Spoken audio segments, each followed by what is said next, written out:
high school friend of my mom, whose family had survived the Holocaust. And he gave me a job when I dropped out of high school at age 16.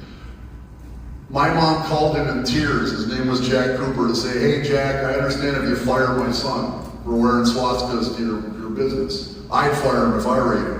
And Jack said, "He's a good kid. He's just going through a phase."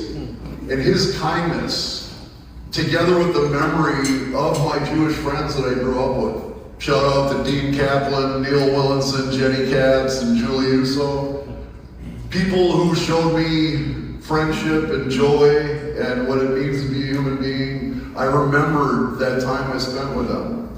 That kindness, those memories, plus a healthy addiction to Seinfeld, and my hate metal band after every band practice would sit down to watch This Is Spinal Tap, written and directed by Rob Reiner. The hypocrisy of my love for Jewish pop culture and Jewish genius, combined with the kindness of my boss and the kindness of my friends, led me to leave hate groups in 1994. I went public with my story on the MLK holiday in 2010. By October 7th of 2023, I was approaching 30 years of being clean from hate. I quit drinking in 2004, so I was clean for alcohol as well.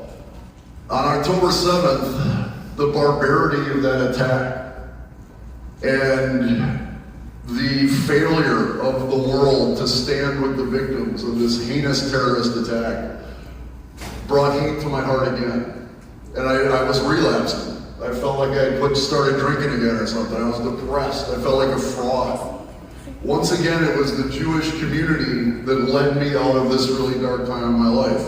Attending many CAM events was really healing for me. Visiting my local shul, visiting my local JCC, seeing the light that Jews shine upon the world, and while they may have felt sparks of hatred, they didn't let hate grab them by the nose and make their decisions for them. So I follow that example. I'm happy to say I'm done with that relapse. Today I work for a group called Parents for Peace, where we coach families with radicalized loved ones into any form of violent extremism about how to get that person on a better path. I work directly with young people, particularly under the influence of white nationalism as an exit career specialist. And we've had this helpline running for 10 years.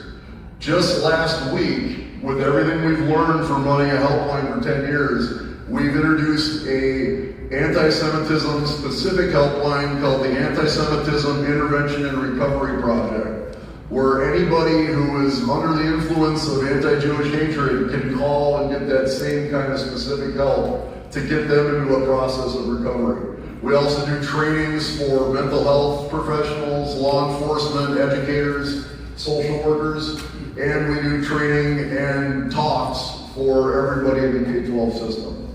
So I'm really honored to share that with you all today, and honored to join you and you guys on stage, and I appreciate everyone's time. Thank you.